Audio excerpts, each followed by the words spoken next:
want to make sure that we have plenty of time to cover our agenda today, but also to leave time for Q&A and just conversation, since this is a new project and we're really looking forward to just folks' initial questions and feedback, and we want to have plenty of time for that. So we'll get started, and I know some additional folks will be joining us. So I'm Melissa Stafford Jones with the California Health and Human Services Agency, and I have the very good fortune to work on the state's Children and Youth Behavioral Health Initiative, which means also getting to work regularly with many of the terrific folks on this call. So thank you for putting the slides up. So I'm very excited, I have to say, about this meeting this morning. I know it's just sort of our kickoff orientation meeting to this new demonstration project we're working on, but I'm just really excited to be getting a chance to begin this work together. We're still very, very early stages in it. But to share with you about this demonstration project, the work that we're planning under it, do some level setting across both health and education in terms of what the Children and Youth Behavioral Health Initiative is and what the community schools work is, and to really think about the work of this group that we've invited you to be a part of for the Collaborative Leadership Working Group to really help guide and shape the work of this demonstration project over the next couple of years. So that's why we're all gathered here today. There are some folks who want very much to participate on the Collaborative Leadership Working Group, but schedules just didn't allow them to participate today. And so you may see some folks at our next sort of formal official meeting that will be the fourth Mondays of the month, later this month in October. And in the interest of time, we're not going to go around and do complete introductions. So if folks want to put in the chat their name and their organization, if there's anything you want to add in terms of your role and work on CYBHI or community schools, that would be welcome as we start to get to know each other. I know that will happen over the next couple of months too. So with that, let's go to the next slide.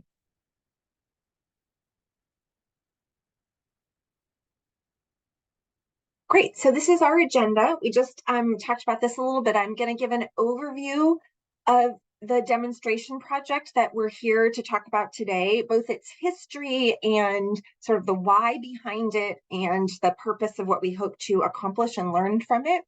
I'm really excited to talk about our partners in terms of carrying out the work of the demonstration project with the San Bernardino County Superintendent of Schools. So I'm excited for you to hear from Stephanie Houston.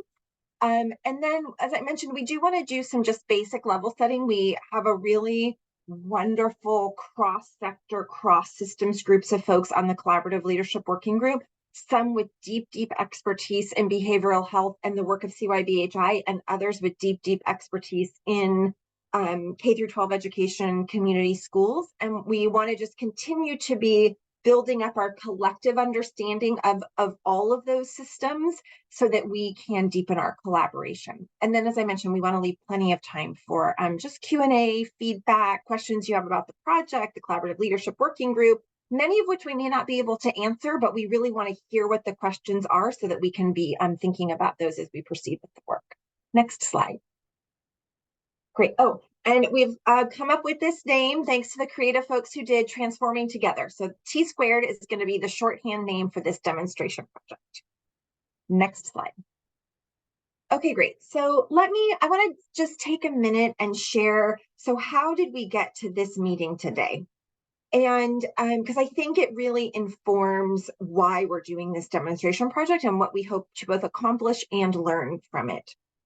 So as you know, in the governor's master plan for kids' mental health, it really calls for a whole child, all of the above approach to improving mental health for children and youth. It specifically calls out initiatives and strategies in health, in behavioral health specifically, in Medi-Cal, in education, in workforce. It's really clear that it's calling for this integrated, holistic, all of the above approach to transforming our systems to really address what we know is the tremendous challenges our children and youth are facing in terms of mental and behavioral health and their well-being. And as part of the Children and Youth Behavioral Health Initiative is really one of the core elements of that, the governor's master plan for kids' mental health. And I know most of you are familiar with the Children and Youth Behavioral Health Initiative, which I'll go into some more details a little bit later in the call. But overall, it's a 5-year, $4.7 billion initiative to reimagine and start building a more integrated, so less siloed, youth-centered, equitable, prevention and well-being oriented ecosystem of services and supports across sectors to really improve behavioral health and well-being for children and youth ages 0 to 25. And as we launched the work of the Children and Youth Behavioral Health Initiative not quite 2 years ago, as we started working with our partners at the state and local level in the field, one of the things that was very clear was how shared the vision of the CYBHI was. People want a more integrated system. They want to break down silos. They want the services to be more focused on the needs and strengths of youth and families. We all can see the inequities and the disparities in our system. People want to build from the ground up a more equitable system. And I hear regularly, both from youth and families, but also from practitioners in these systems, that it is the case that we often do not intervene early enough or comprehensively enough to really support prevention, early intervention, and building positive mental health for our young people. So the vision of the Children and Youth Behavioral Health Initiative was just deeply shared, and so much energy and collaborative partnership from the beginning around the effort. But people also ask the question, but what does this look like in real life? Like, what would be different in terms of what we all do every day if we were moving toward that vision? And in order to help answer that question, we wrote what we call the CYBHI Ecosystem Working Paper. And that work was done through, we commissioned Breaking Barriers. I know Elizabeth Estes couldn't be on the call today, but we commissioned Breaking Barriers, a whole child education policy group, to go out. They formed a small sort of core working group, which a number of you were on. Thank you. I know folks devoted a lot of time and expertise to that project. They interviewed a couple of 100 people, mostly in California, but also some national experts, and including youth and families, and really put in this paper what they heard, which was that a collaborative, integrated, collective impact approach is essential to getting the change we want, and that there are 10 very specific conditions of how that work needs to get done in order for it to move us toward the vision of the CYBHI. So it really tried to move from vision to practical implementation on the ground, what it would look like, and the how of that. So that was those 10 conditions.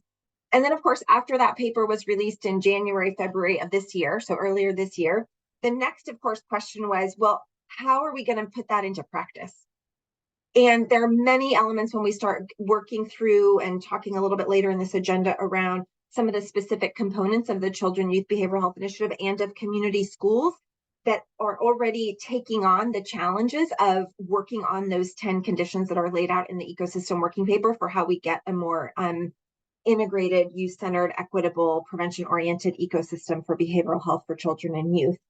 But people also said, but how are we going to really support the field in doing this work? And so after many months of conversations with many partners around what could it look like to do that, that's what brought us to this demonstration project, Transforming Together. That's sort of how we got to this stage of saying, hey, we need to take the vision of the CYBHI and all the tools that are in it, the investments and the policy changes, what we learned in terms of the 10 key conditions to put in place through the ecosystem working paper, which if any of you are familiar with collective impact work, it aligns very much with some of the principles and findings around what makes collective impact work.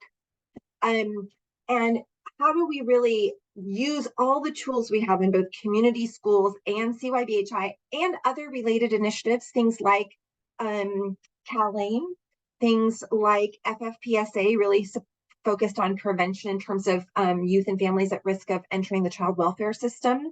So really thinking across initiatives, how could we build this system we're seeking to build? So next slide. So that led us to this demonstration project, really thinking about how do we create a more equitable system by breaking down silos and having a more coordinated system. Really wanted to think about there are multiple large transformational initiatives and investments underway. How do we maximize the impact rather than have each of them happening in silos? We also really wanted to think about how do we take what we learned through this project and think about how it could be replicated or built upon over time.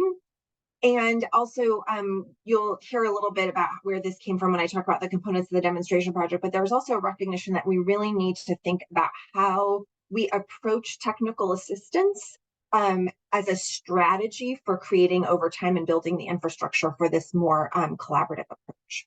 Next slide. So the demonstration project has three main components to it. The first is we are going to select 3 to 5 local sites, and those local sites are partnerships. So they will be partnerships between all of the critical players and partners in a community around improving children and youth behavioral health with an anchor focus on community schools and children and youth behavioral health initiative implementation. And we will be providing those sites with implementation support, coaching, facilitation, TA. Obviously, we'll be figuring out what their needs are, but it's really, these are the sites where we are piloting what does it actually look like to implement community schools and CYBHI together as a package or two sides of a coin rather than as two separate initiatives.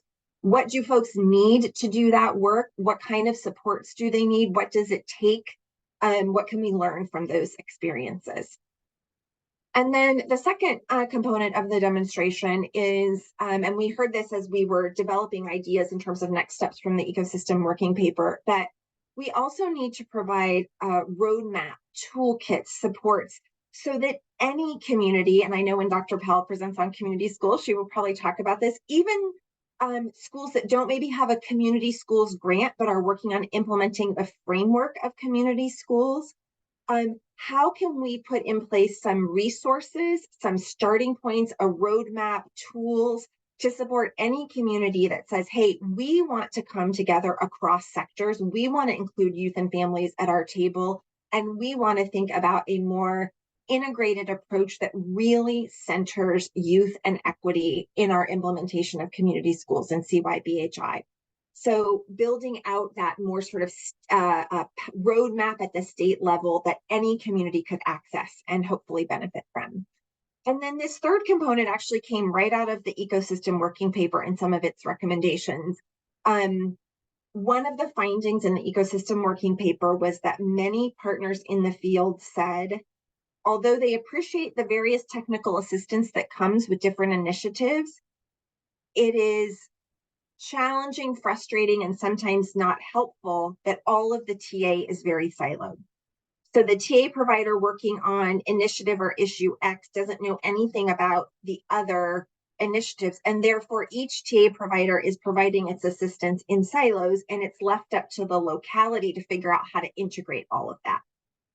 So I don't think we have an answer to that entirely about how to address that, but we're wanting to take a first step of addressing it here, which is just, we are going to create a community of practice for TA providers across various child serving initiatives that are related to improving youth behavioral health and well-being, and start a community that allows them to learn more about what the other's work is doing, and we will see where it takes us. But the hope is that it will create more informed and equipped TA providers to support this general approach of more integration and collaboration across initiatives. So it's very foundational early work to just start bringing these folks together and having them learn about various initiatives and seeing what the needs may be and where that may take us.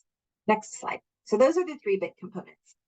Then in terms of the structure of transforming together in this demonstration project. So I just want to do a huge call out here to our colleagues at the California Department of Education. CDE has just been a tremendous partner in developing this concept of this demonstration project. And just from the beginning, work between Cal HHS and CDE, thinking about these opportunities under the governor's master plan for kids' mental health of really how do we have the most impact for kids to thrive by thinking about how we can work together and collaborate more deeply and partner across these initiatives. So really appreciate the partnership and all of the leadership and thinking and a direction and advice and guidance from CDE to help us shape what this demonstration project could and should be. So thank you, Steve. I know you're on the call. Really appreciate you and your colleagues and partnership on this effort. And then the second thing is we really wanted to make sure we created a home for the project that would be sort of a beautiful container to really draw on all of the tremendous experience and expertise across the state of California for this work. Because here's one of the things we all know. We're not starting from scratch. There are amazing efforts happening around implementing the values and the vision of community schools and CYVHI across the state. And so part of this is my language, I think of it as crowdsourcing all of that tremendous expertise and experience and synthesizing it into something that can really help us take a more holistic approach to this coordinated implementation. And so we really wanted to have a container for that work that both understood collective impact, because that's key to how we approach the work, but also that would have the potential to build our capacity within our own state and within our own infrastructure. And so I'm just really excited that we are able to partner with an entity that has two names. It's in the community schools realm, it's the Southern Inland Community Schools Regional Technical Assistance Center, but that is the San Bernardino County Superintendent of Schools. So they are our partner who is holding the work of this demonstration project. So you'll hear from Stephanie in just a moment to talk more about their approach and their role, but really appreciate that partnership. Then all of you, the cross-sector collaborative leadership working group, and Stephanie Houston will also talk about the role of this group, but we really see this group as providing insight, guidance, advice to help us shape and inform all of the work under the demonstration project. And then we also do envision we will continue to partner with many organizations and individuals at the state and local level through different committees, or whether it's key informant interviews or whatever it is that we need to be doing to shape and implement the work of the demonstration project. So that's our structure. Next slide. Great. And so with that, I'm really excited to turn it over to Dr. Houston to talk a little bit more about this role of this coordinating RTAC that they have agreed to take on and hold this space to bring all of the amazing people on this group together through the Collaborative Leadership Working Group. Stephanie. Thank you. Thanks, Melissa. And I love that Melissa uses the word container rather than bucket. I usually will find every bucket to step in possible. So happy to be a container and not a bucket. We'll go to the next slide. So I'm Stephanie Houston, and I am Assistant Superintendent here at the San Bernardino County Superintendent of Schools office. I lead a branch called Innovation and Engagement. Within that branch, we have a variety of departments that all intersect with this work. But one of the branches within this department is our Southern Inland Region Technical Assistance under CCSPP, all the acronyms.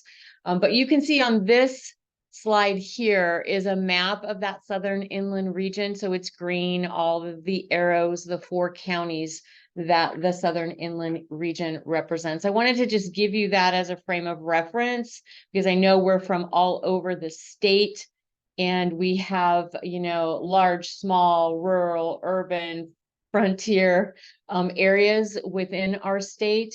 And within the Southern Inland Region, that particular region represents all of what I just said. And when we think about what's happening within our community schools work, and really our state superintendent of public instruction, Tony Thurman's vision to transform schools, this all fits within that. And you're going to be hearing later on today from our Alameda County Office of Education, they're leading all of this community schools work at the state level. But I wanted to just ground with that for the map, if nothing else, frame of reference. We'll go to the next slide.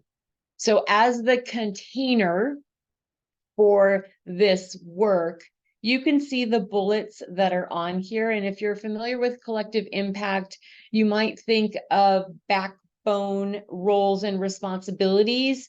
These fit with those backbone roles and responsibilities, really keeping the structures in place and communicating with clarity the structures, what's happening with regard to progress.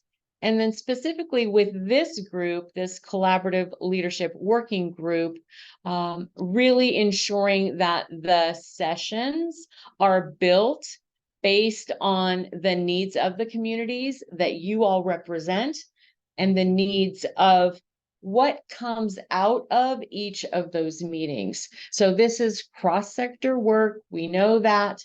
We know that we all speak a slightly different language. So the clarity on the communication becomes such a key component of our role to be able to identify where are we needing some more reinforcement in that communication.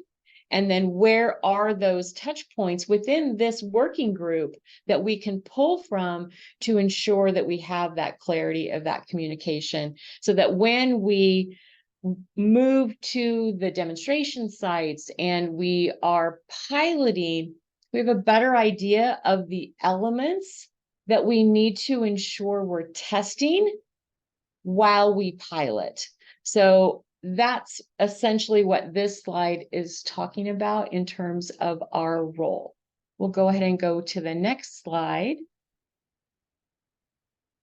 And on this one, this is really for you all to take a look at and absorb and begin to ask yourselves individually, do you have any questions about this? Because the role of this group, and again, the clarity of the role of this group is critical.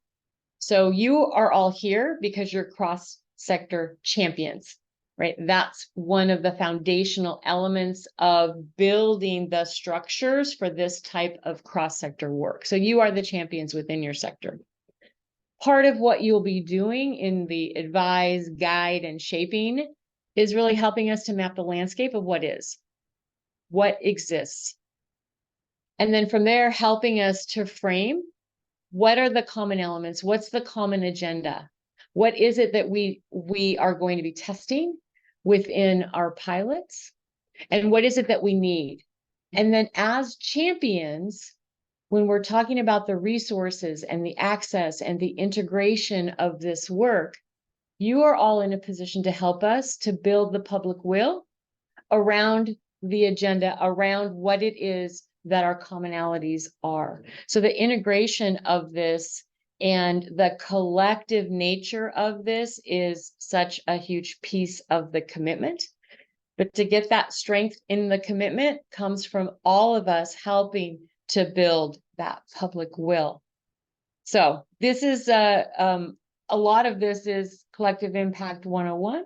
So we'll go ahead and go to the next slide, which really does give you the, in one slide, Collective Impact 101. So you can see the elements there, those 5 elements of collective impact, common agenda, shared measurements, and the like.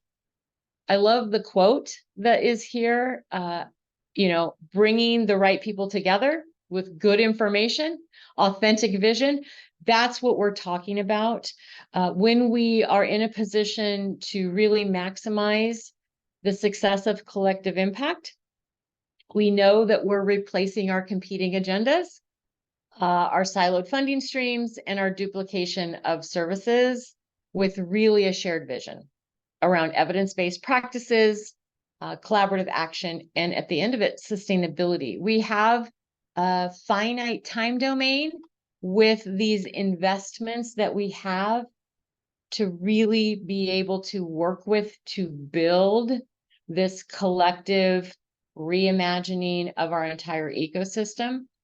So with that, understanding that sustainability is a key component to the believability that this isn't a project with a finite time domain. This is transformational work. The investment in the foundation of this transformation might be finite, but the work will continue well beyond the funding streams. And that's part of the mindset of collective impact and our approach. We'll go ahead and go to the next slide. So as we begin to convene as a working group, some of the questions we're going to be grappling with are hard, difficult, painful, maybe a little bit uncomfortable. What does it mean to be a system? Words matter. So system might mean something different to each and every one of you in this group today. So when you think about working together, working in harmony, reinforcing each other's activities, that's part of that high performance transformation of the ecosystem that we're looking for. So these are the types of questions that we will be grappling with together. If we go to the next slide, this is really, we're going to be digging deep and potentially, working in that uncomfortable space that has to do with the conditions that are holding the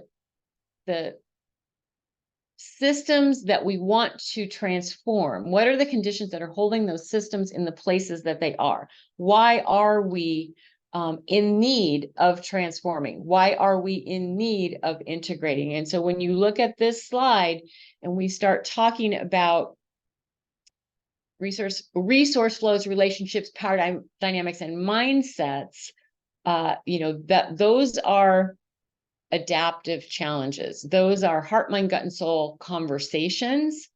And really to have this work stick, have this work really carry on and be sustained, will be based on our ability to develop some tactical empathy and assurances that when we're having our conversations, that we are representing those who are not in the room with us, who are not politically positioned. They're maybe not in those power positions when we talk about power dynamics. And the reason they're not in those power positions is because, well, doggone it, they're really, really busy doing the work. So our job is to ensure that we're representing the entire body of who we are here to champion. So these are the types of questions. These are the types of conversations that we will have in our collaborative learning working group. And our role as the container is we are bringing in some expert facilitators to help all of us with these conversations and to help us to memorialize the progress that we're making along the way that will also feed into the other or the main goals of the project. So if we go to the next slide, it's going to outline for you our dates. So you will see that we will have a series of virtual sessions and they will be 2 hours each. The cadence is fairly regular. There are a few anomalies that are related to holidays that fall in May, for example, on Mondays. You can see these are Monday dates. We do also have 3 in-person dates, and you'll see the in-person dates are all day. And that's an opportunity for us to come together, obviously in person, and really cement the work that we're doing in those virtual meetings in that in-person venue. The idea of breaking bread, the idea of fellowship, the idea of being in the room with the energy of each other at the same time is really important to advancing this work. So you will see that our first in-person meeting is in December in the southern part of the state. Our next in March will be in the northern part of the state. And then in July, we have an opportunity to come together in Anaheim, again, Southern California, and bolt on to an existing event that I'll share with you in just a minute. We'll go to the next slide. For clarity, if you are here and you're part of the collaborative learning working group and you're not already compensated as part of the regional structure, part of the state structure, part of the structures that are intended to really lead this transformational work. So you're not part of that ecosystem that's funded. there is an opportunity for you to engage with us and at the San Bernardino County office as the container to help you with some stipends. So there is some remuneration that is available, and you can see it outlined here for the in-person as well as the virtual meetings up to $10,000 per year. So if that's you, we will connect with you and we will work to make that happen. The last couple of slides, we'll go to the next slide, is to just give you a little bit of information about that July meeting. And it really aligns with everything that Melissa had talked about. And the fun thing is that we've been offering, we meaning the San Bernardino County Superintendent of Schools office in collaboration with Riverside County Office of Education and our local Department of Behavioral Health and a whole array of other partners. We've been providing a wellness conference each and every year for about the last 12 years. We started with a coordinated school health model. You'll see the image there. We had about 500 people who attended. We switched to the WISC. And I know that there's some reference to WISC in Dr. Powell's information. And now we're really switching to these whole child investments. So where we are today in 2023 is that our conference that was in July of 2023, we had about 1,000 participants. And that conference is hosted at the Disneyland Hotel in Anaheim. So if you go to the next slide, you'll see how we are looking beyond and focusing our attention of this wellness conference on this integration of the transformational priorities from CDC, CDE, and our Cal HHS team. So with that, I think the last slide identifies the key milestones. So you can see we're starting. And we've got a lot of work ahead of us this fiscal year. And we are excited to work with you to make it all happen.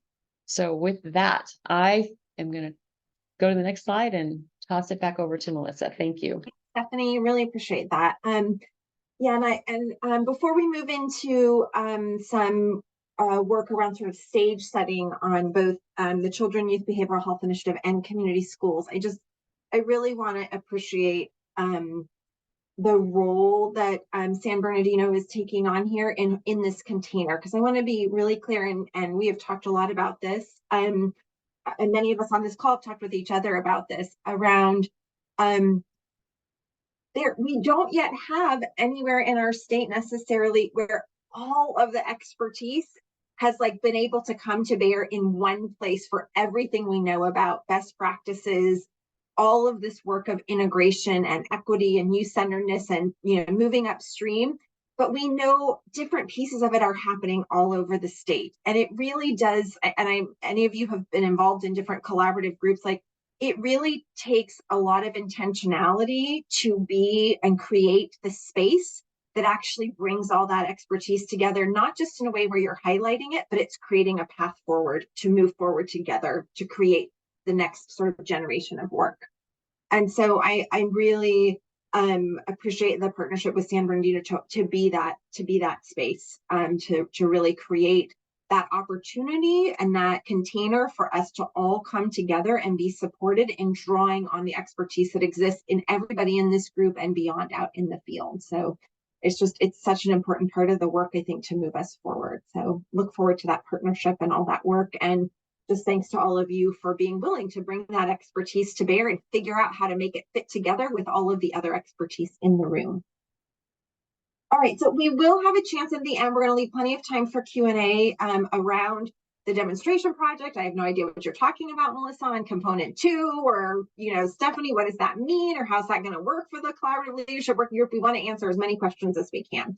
But we did want to do a little bit of level setting because we also know folks are coming from different backgrounds to this call. So we wanted to just do a little foundational overview of both CYBHI and community schools. So I'm going to start with a brief overview of the Children Youth Behavioral Health Initiative, and then looking forward to turning it over to Sean Powell to talk about community schools. So keep a note of all your questions for us, or feel free to put them in the chat too. All right, so as I already mentioned, the Governor's Master Plan for Kids' Mental Health really creates the vision and the approach and the plan for how we are all coming together in this holistic, whole child, equity center, all of the above transformational approach to improving children and youth mental health. Next slide. And the Children and Youth Behavioral Health Initiative, as I shared with you, is really at the center and the core of that master plan for kids' mental health. And in addition to really thinking about, okay, how are we going to reimagine and start to actually build this more coordinated, integrated, youth-centered, equitable prevention, well-being oriented system for our children and youth ages 0 to 25. Really thinking about a key aspect of that and a key sort of hypothesis of the Children and Youth Behavioral Health Initiative is we will be more successful at that if we meet kids and families where they are. And we know that in addition to at home and with their family, the other place where children spend the most time is in education settings, early care and learning settings, child care, preschool, but also K through 12, and then not for all, but we know for some of our older youth, different higher education settings. And so part of the work of Children and Youth Behavioral Health Initiative really is thinking about how do we meet children and youth where they are to create a more accessible, equitable ecosystem of services and supports that can really support positive mental health and well-being, as well as address mental health challenges and clinical behavioral health needs. So that is the work of the CYBHI. Next slide. So, and how do we do the work of the CYBHI? So we call them work streams. There are 20 work streams. I think of them as tools in our toolbox. These are the policy changes and the investments that the legislature and the governor put into law in the Children and Youth Behavioral Health Initiative for us to do that work of reimagining and building a better ecosystem of behavioral health services and supports for children, youth, and families.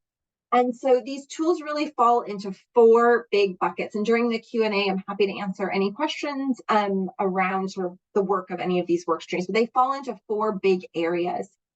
One is workforce training and capacity. We know that we need a larger behavioral health workforce. We need a more diverse and representative workforce.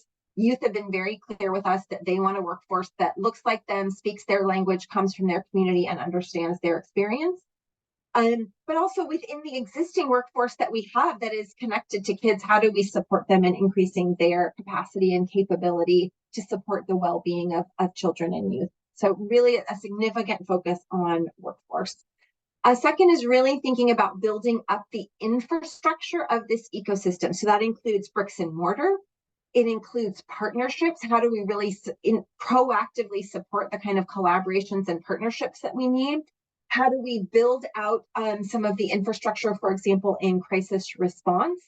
How do we support strengthening the infrastructure around social emotional learning and universal supports in Tier 1 in school-based settings for well-being?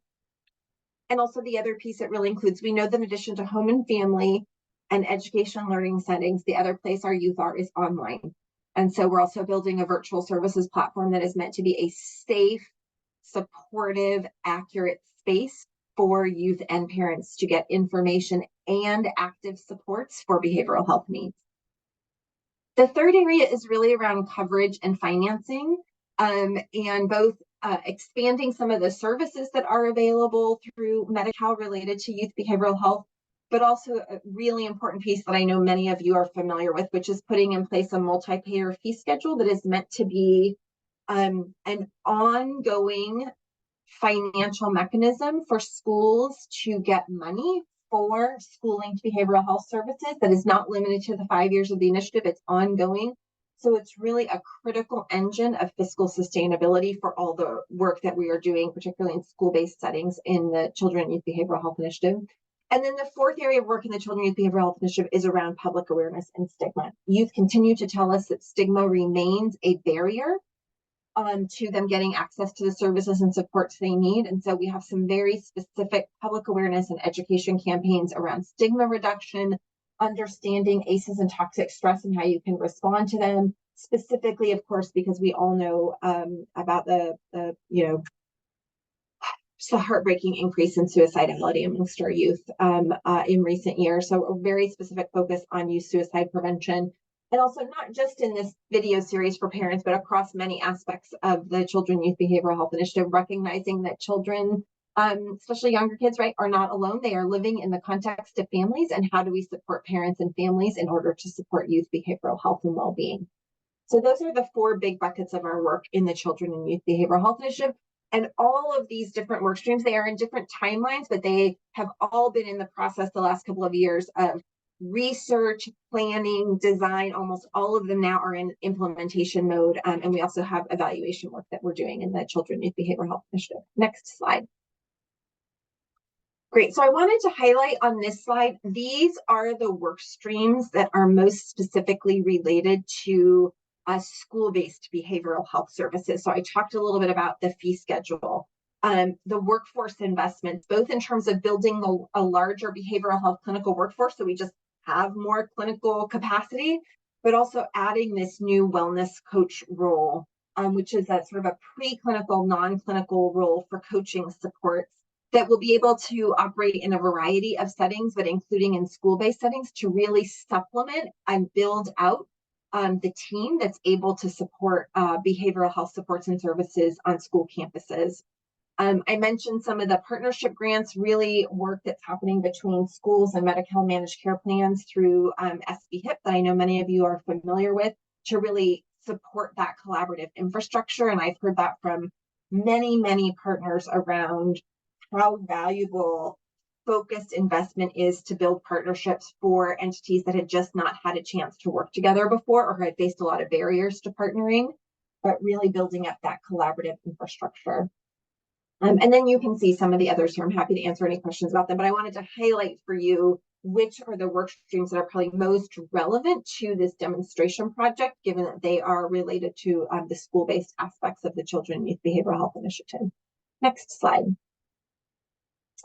Great. And then I just wanted to pause and reflect on, I think, part of what can be really powerful, I hope, about this demonstration project is that in the process of working on the Children and Youth Behavioral Health Initiative and getting to work with so many partners across health and education is how much of a shared vision and values we have across our efforts. We all are seeing across all of these systems our youth struggle.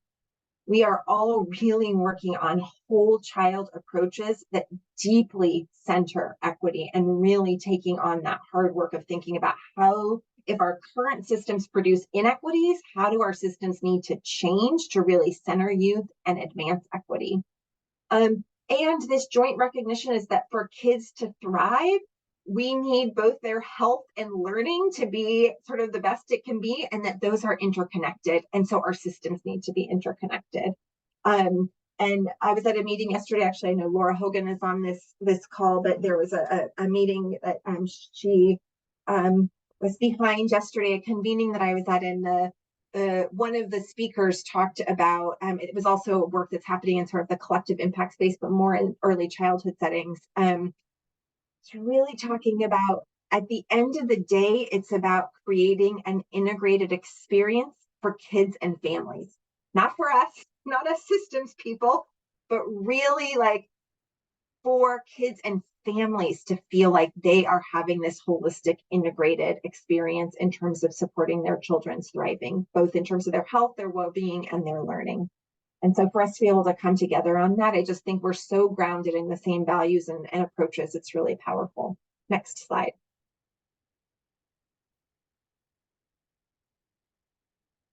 Great. And so the other thing we wanted to just note here, I won't go into any depth here, but is we know that there are a lot of very aligned frameworks already in education, and we've been working in the Children and Youth Behavioral Health Initiative to really utilize those frameworks as the scaffolding to build more collaborative work on. And so we're certainly intending to do that in the demonstration project as well. Next slide.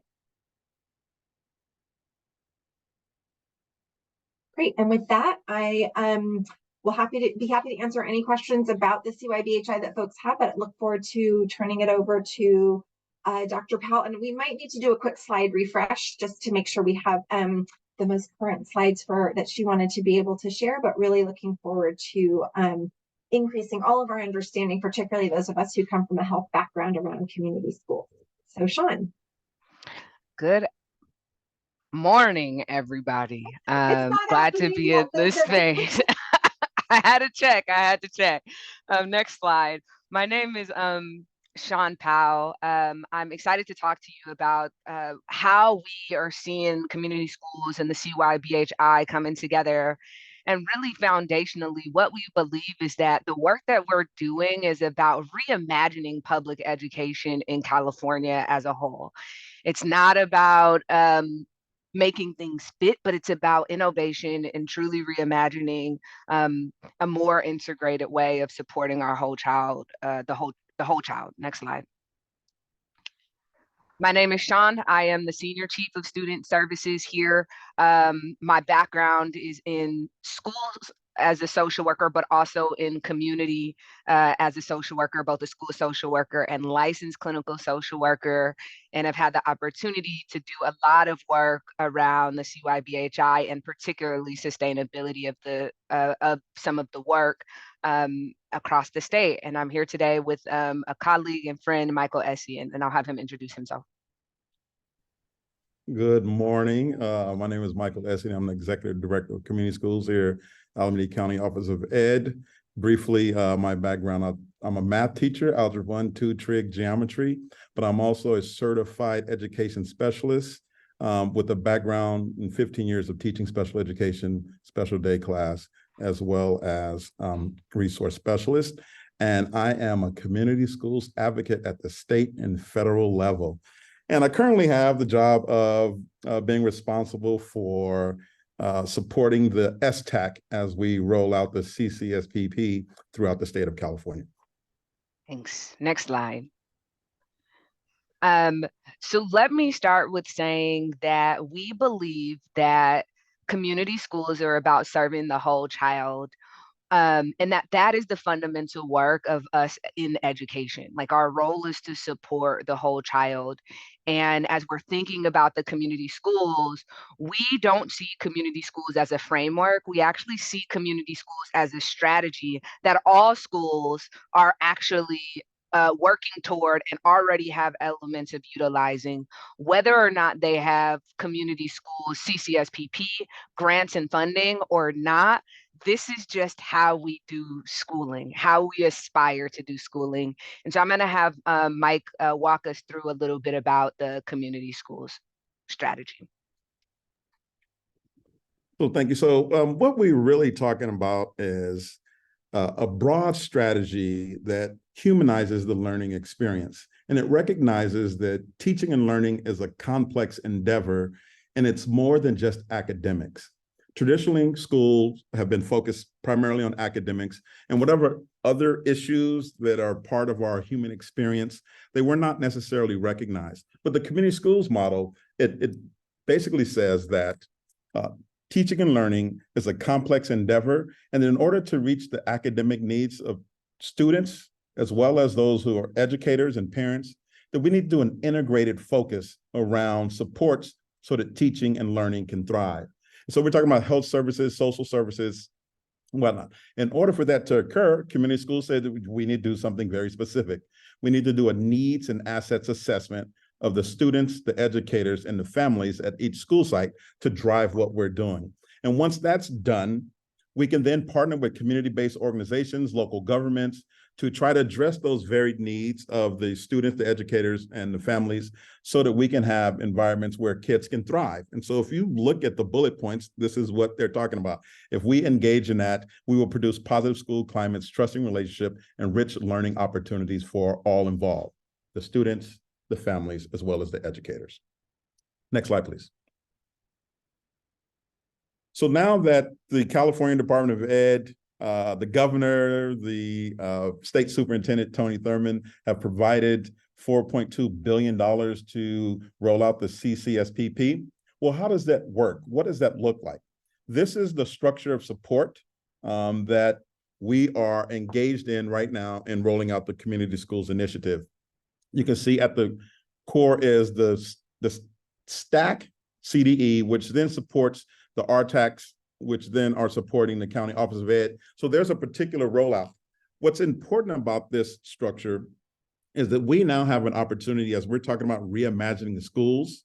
And we're not just talking about the values and the capacity building strategies, but we're literally talking about how do we begin to incorporate mental health services in a system as we reimagine, when I say reimagine school, reimagine the structures and the systems that provide teaching and learning at the school site. So in this, we have the opportunity for the STAC to support the RTACs in thinking through the systems and structures, incorporating CYBHI as we reimagine schools in the community school frameworks where we're talking about integrated services. And what we're now looking at is trying to not only wrestle with the implementation grantees who now have this task of doing that, but what is it like to roll out something? What mindsets needs to shift? What conversations need to be engaged in around doing school different so that we can achieve the outcome of creating efficient systems to deliver services to the students, to the families, and to the educators in this community schools framework. Next slide, please. So as you can see in the system, CDE, we've divided up California into 8 regions. These are the 8 regions. And inside these regions, we have planning grantees and we have implementation grantees. And it is the STAC's job to support all of the grantees within their region. And it is the STAC's job to engage in a professional learning environment with the RTACs so that we can produce and respond to the needs on the ground of the planning and implementation grantees. Next slide, please. This is where we get into folding into supports as we transform school. How are we going to fold in the Children and Youth Behavioral Health Initiative as we're talking about community schools and integrating services? Thanks so much, Mike. Again, we want to just reiterate that as we're thinking about the community school strategy, while we do recognize that we have planning and implementation grants and coordination grants, that this is really fundamentally about reimagining how we do school, whether or not you're receiving these grants or not. And a lot of the policies that we're seeing around the integrated supports, et cetera, are really aligning with this across education. So today we're going to focus on the aspects of health and well-being, and then we're going to try to wrap this all in one bow for you at the end. So next slide. So when we're thinking about the CYBHI and what we've been seeing across California and even on our school sites, we clearly understand that even prior to the pandemic, but certainly exacerbated by the pandemic, there's been substantial, not only physical, but behavioral health needs that we're seeing in our young people at school. And Melissa already talked about this earlier, but we know from the literature and the research that young people are more likely to receive services and complete services when they're offered in the school setting.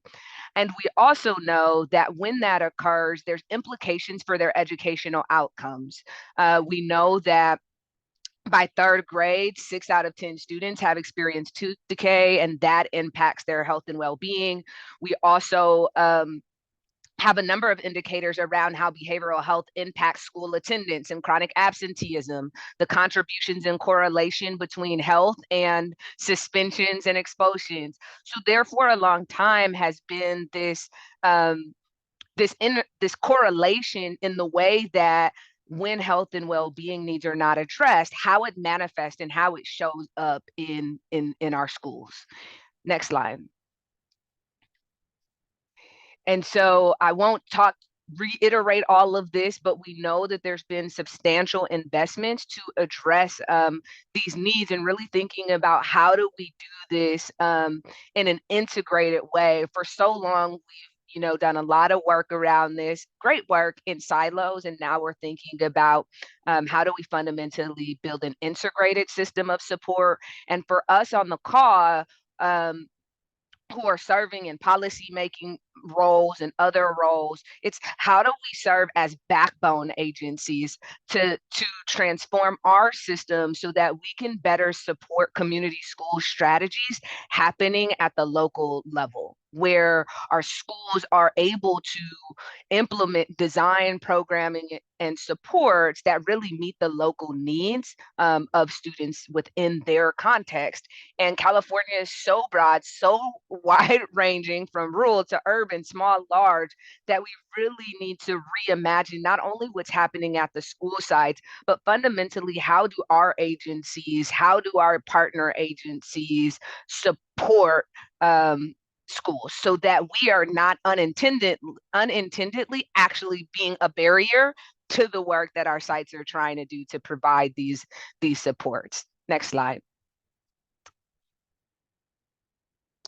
And so on the school side of the house, y'all know we all like different frameworks and strategies, etc.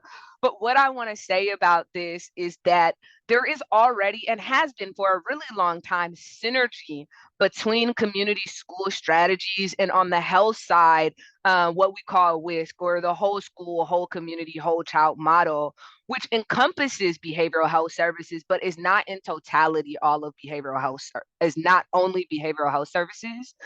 And as we're thinking about a lot of the different initiatives and supports within schools, we see the CYBHI as an integrated kind of component of the WISC model and strategies that are happening in our schools, and other initiatives and funding that are coming into schools around health-based supports.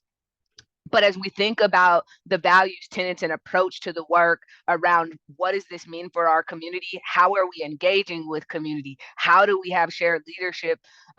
These values and these tenets, we're seeing them across these different initiatives. And so there's already a lot of synergy in the work. Next slide. Okay.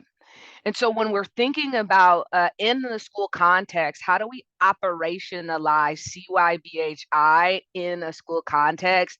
We really think that there are 4 key kind of elements of an integrated school health system. Number 1 is a workforce pipeline. Who are the people, the human resources that can do this work in schools? And those can be school-based employees, but also our partner agencies and also local government agencies that are providing resources around the human resources. We're also in the school setting using dollars from the CYBHI, as well as we have other funding sources coming in around developing programs to actually support increasing the number of school-based providers or community partners that are providing services in schools. So that's the first thing. The second thing is we really need to think about service delivery models. So what are the frameworks in which schools are using to provide and coordinate services on school sites?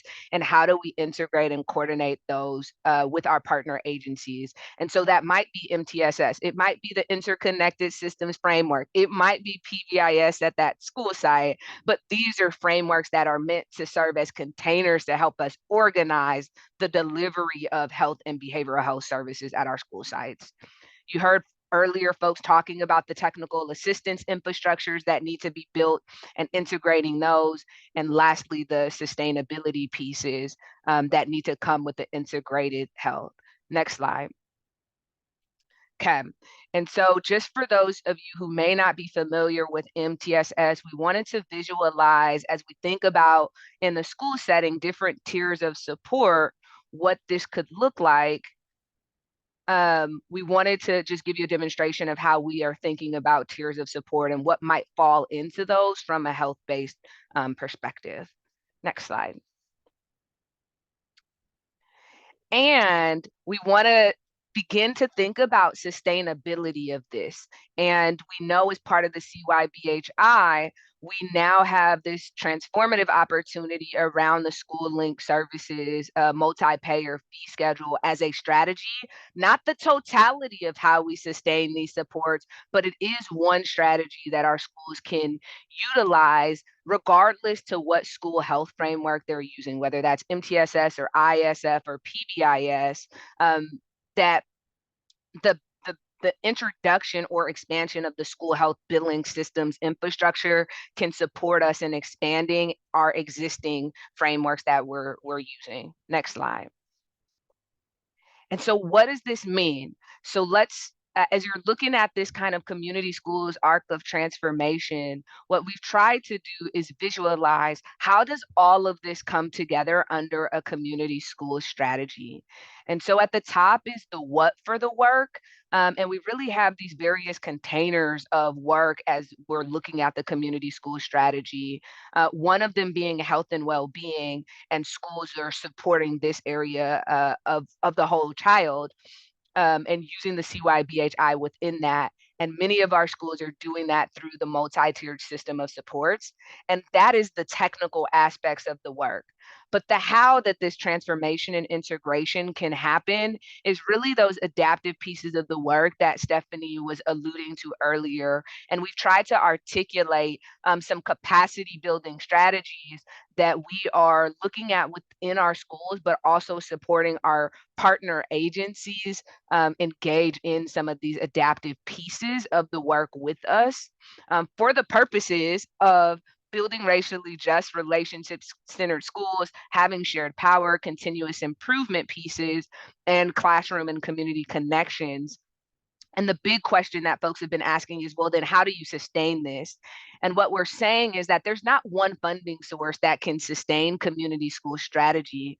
Our integration, understanding of the work and the sustainability from a fiscal place actually requires us as cross systems to begin to blend and braid our funding and resources that are coming into our school sites. And so we've began to grapple with and articulate some of the different funding sources that are coming in. And you can see the statewide multi-payer fee schedule, but we're also thinking about social services funds and the Family First Prevention Services Act and the MHSA, Mental Health Services Act. And so beginning to grapple with how you're coordinating not only human resources, integrating service delivery, but also how are you thinking about the cross systems, blending and braiding of resources for sustainability, including those dollars coming from the CYBHI. And so we hope that this really provides an overview of how we're thinking about community schools and the integrated approach with the CYBHI and where this fits into our broader community school strategy. Thank you.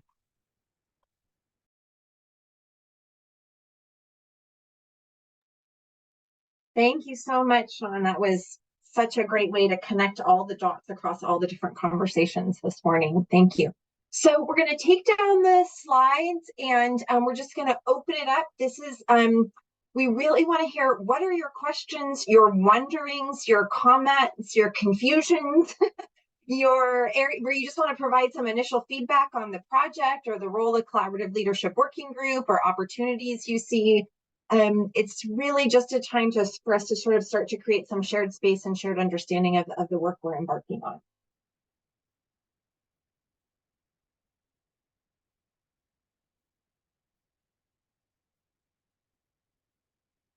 And please don't be shy. Oh, go ahead, Anne. I saw your hand. Go for it. Thanks, Melissa. I wanted to get some insight about logistics because we each come as, you know, touching part of this large elephant. And I'm curious how you see us working collaboratively.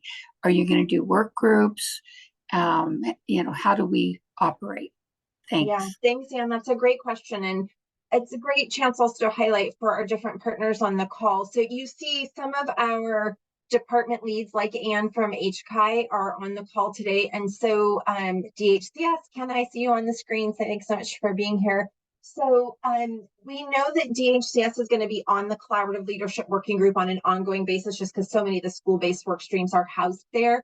And then just to let folks know, what we're talking about is exactly Anne's point, which is for different departments that may have a more focused area of work.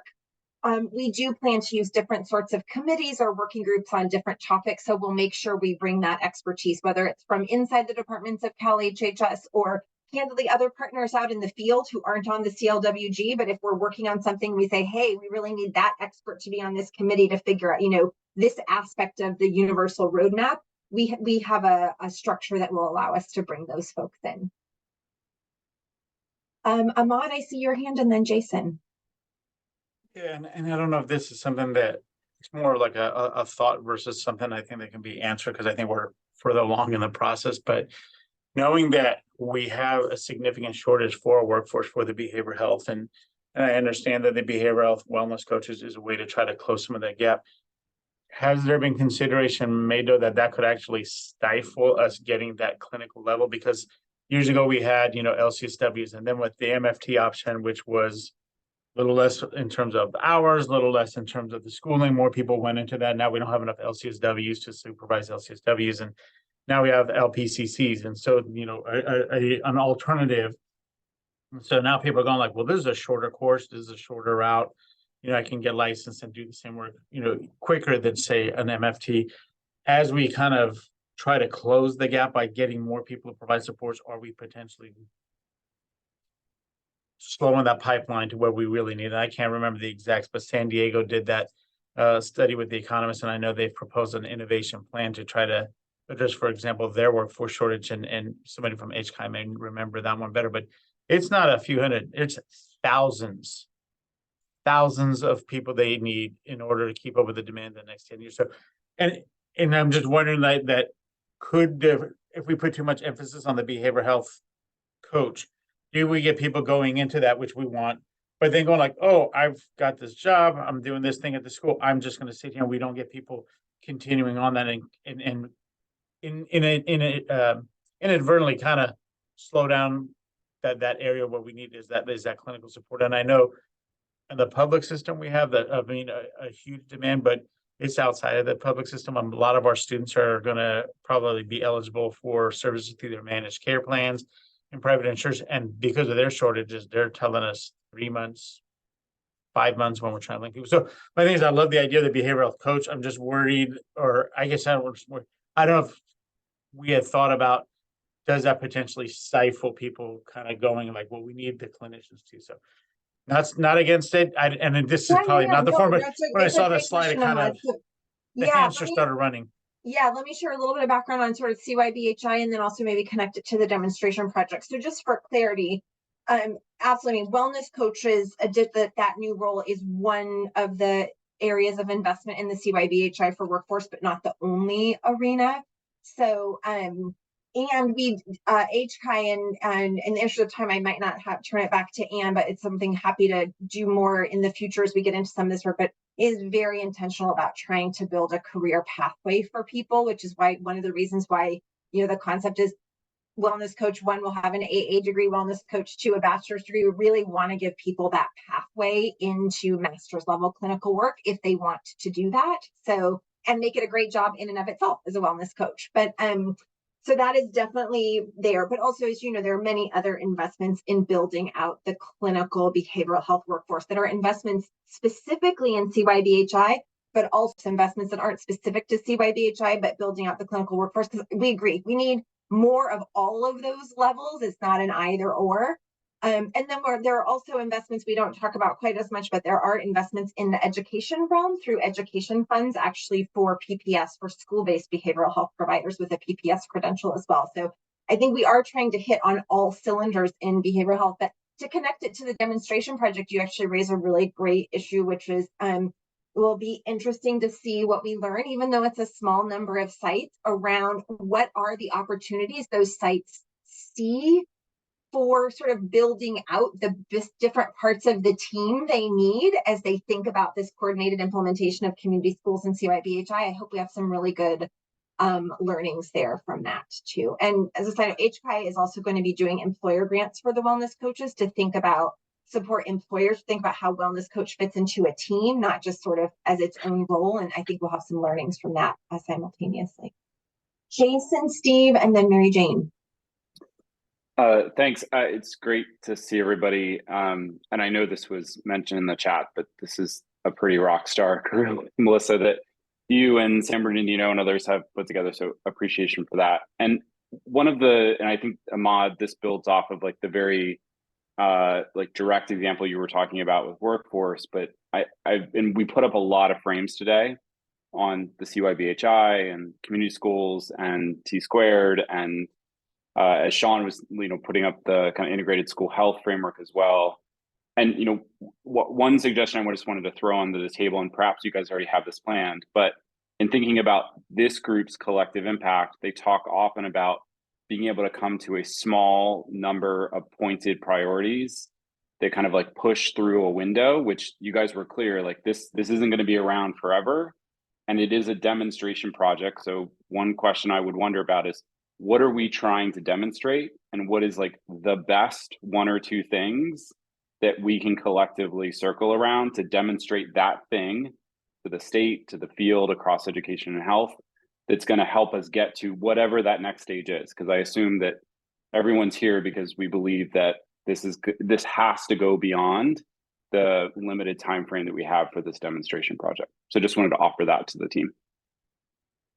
I don't know, Stephanie, if you want to comment, but I think you're I'm reading the minds of people working on the agenda for the first couple of meetings of the Collaborative Leadership Working Group, because we're really hoping to work with all of you too, to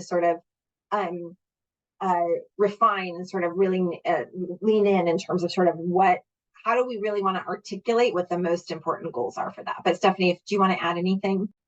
No, I would agree with that. So, the idea of like, if everybody's watching, nobody's watching, how do we really identify what are those priorities is going to be one of the very first tasks. And I'm a fan of words and words matter and all of those kinds of things. And so when we talk about a pilot demonstration, what is it that we are testing?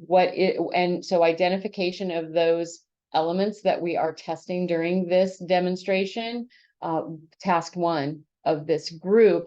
And the idea of this group is going to come from very different perspectives, hearing about the workforce, that entire little, 2 or 3 minute note about workforce.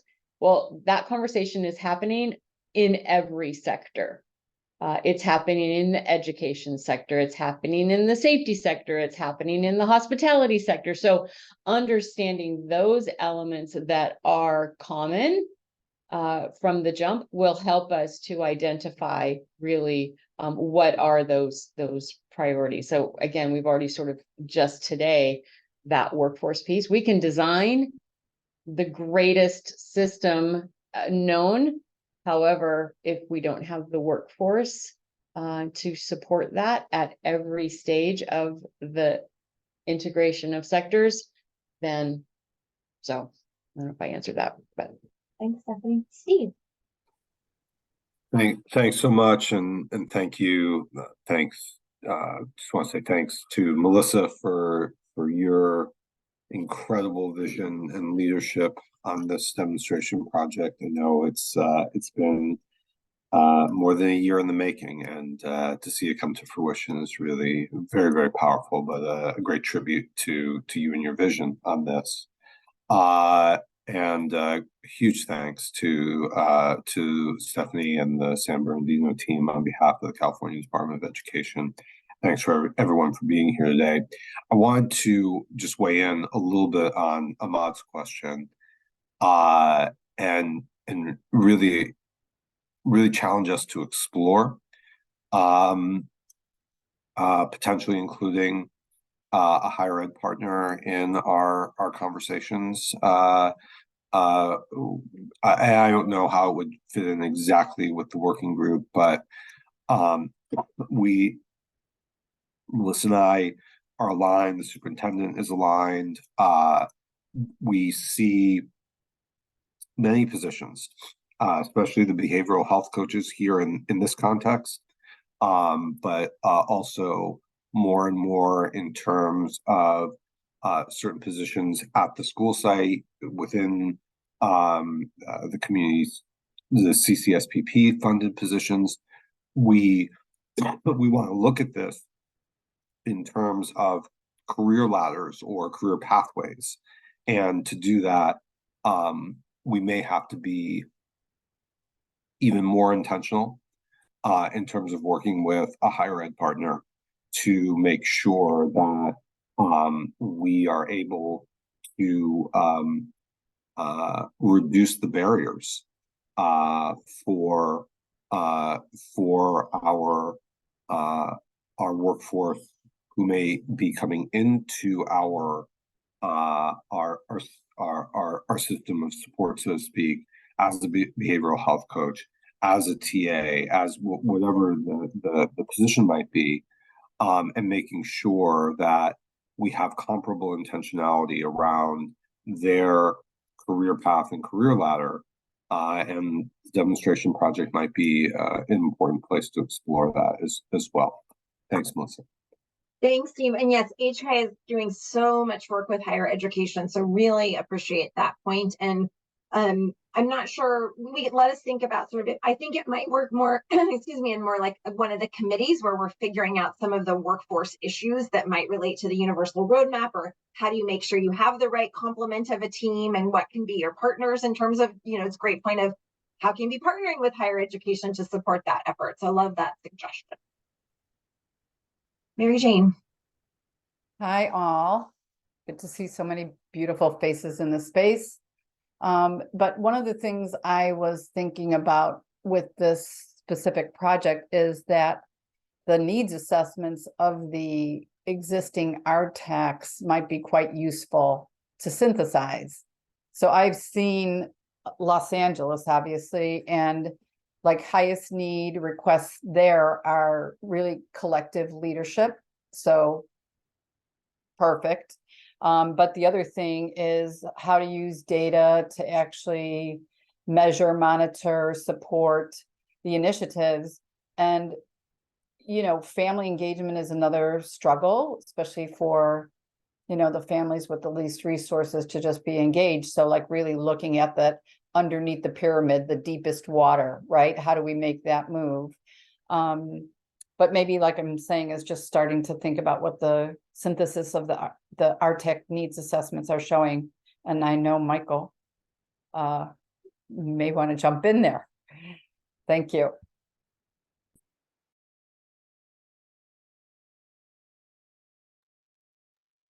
Hi, this is Stephanie. I can just jump in. The idea of, similar to what we have in place with the technical assistance, we have evaluation happening, right? We have these needs assessments. We have evaluation of impact of these investments, and those are, or potentially are, siloed as well. So, having conversation around convening of evaluators and of the research and the data that the evaluators from the variety of investments are identifying, and having those cross-reference points, I think, will be really powerful as well as we engage in this work. But as Melissa said, this work group is advisory, and then from here we will be forming more action teams that will have the opportunity to dive deeper and then report back to this group, and members of this group may be part of those action teams as we set the structures and such in place. Yeah, and I just will say too, I just feel that like the vibe is that we are everybody's trying to take a drink out of the fire hydrant, open fire hydrant. And, the idea that this group is named T2, that at least separates it in a way that makes it like, okay, this is that, because there's so many like TA implementation, SB HIP, all that volume is coming at schools. This is our time to be able to do this work, but how we distinguish this is going to be critical. Thanks, Mary Jane. And I really appreciate the point you and Stephanie made around there's just a lot to keep building on, right? What are the existing needs assessments? What are the existing evaluation plans? Like, how do we bring that all to bear? One of the things Mike Lombardo, who's really doing the lead work for Cal HHS on this demonstration project, has noted is, even as we go to build the universal roadmap, there are a lot of existing tools through integrated systems framework, MTSS, that we can draw on. We do not need to start from scratch. So there's so much sourcing to do of the expertise, but then putting it together, as you said, Mary Jane, in a way that people can fit into what they're doing and can use, like can actually, some of we're also in the process of starting a separate but related body of work for developing state health information guidance around compliance with HIPAA and FERPA. And one of the things we're really focused on with that is how to make it usable, because candidly, a lot of guidance is already out there. Like there already exists legal and technical guidance, but it's about how do you put it in a way that people can take it and use it? And I think we're really trying to be in that mode with this demonstration project, is that it's not sort of theoretically, how do you do this? But it's like, how do you do it for real on the ground in practice? And what does it take? And what are the challenges? And what do we learn? And what supports do people need? Mike, I see your hand.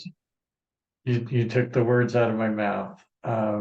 We want to help sites at the point of intervention understand what are those discrete moves and what's the framework to be able to communicate at that school site with the resources around at the site level, county level, create an integrated support for children and families. And someone mentioned using data to do that. What's the data we're using for implementation of practices, but also what's the data that's driving our outcomes for groups of children and for individual children and students.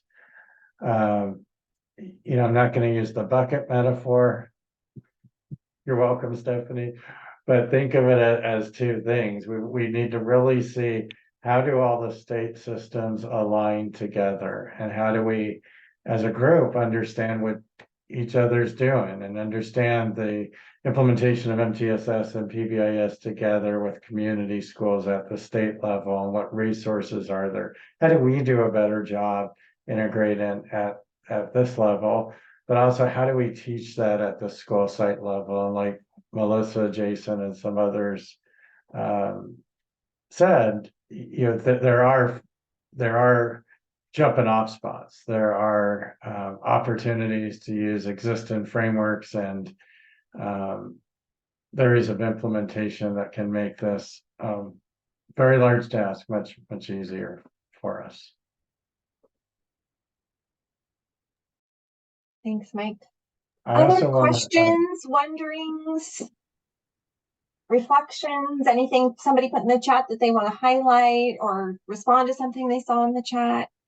Feedback, worries? I just want to note the time too.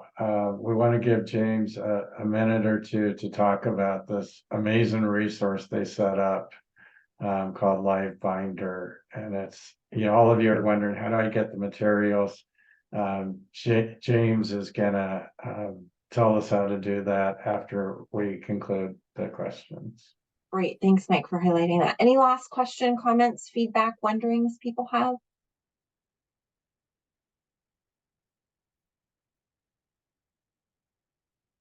Okay, I know we don't have answers to everything, so I appreciate that. I'm going to take part of the silence to be that this is a group that's pretty comfortable with messiness. Because collective impact work is messy. So I have a feeling it's just, this is a group of folks who are pretty comfortable with the fact that there will be a process to work through things as we need to work through them and figure them out together. So I appreciate your willingness to take that approach. So with that, Michael, it sounds like I'll turn it back to you and James to help us all figure out how we get access to various resources we're going to need. Thanks, Melissa. Before James talks about this amazing resource, I just want to add one thing. I'm not sure if you said it during this webinar, but I've heard you say this before. The expertise exists in the room, in this case, in our virtual room. I am, and Jason Willis said this earlier, just so impressed with the expertise on this call, and very, very excited to take all of your collective wisdom to help us guide this in a way for California children. Like this, you know, we've all been, some of us have been around a while. This has never been done before, and it's just a real exciting opportunity to be on this journey with all of you. With that, James, I'll turn it over to you. And good morning, everyone. James Howard from San Bernardino County Superintendent of Schools. We will be utilizing all of the resources. We won't give individual resources. We always put everything onto what we're using called LiveBinder. And LiveBinder is a digital binder, as it says, binder. So all you will have to do is really just click the link. It'll take you to the binder, and you will receive all of the resources that we will use. And these resources will really be the informational resources. So this won't be the roadmap. This won't be where we house the roadmap and the work that we do in the collaborative leadership working group, but the informational things. So if you miss a meeting, a recording of the Zoom, flyers, whatever, all those things will be in the live binder. And again, all you have to do is just click the live binder and it'll take you into all of the information. And we will house the information for the project in that live binder throughout the entirety of the project. Okay, so if anyone doesn't have access to it, please don't hesitate to contact myself. We will make sure that you get everything that you need. Thank you, Mike. Thank you all as well. Thank you, Melissa. You got it back. All right, thanks everybody. Thanks for the time this morning. Thanks for your willingness to consider or agree to be on the group. We know people needed more information, so just really excited to embark on this work together. And we'll have our next meeting. James, help me with the date. Monday, October 23rd. 23rd. Excellent. Okay. Yes. So hopefully you all have calendar invites to that. All right. Thanks everybody. Have a great rest of your Thursday. Appreciate it. Bye everyone.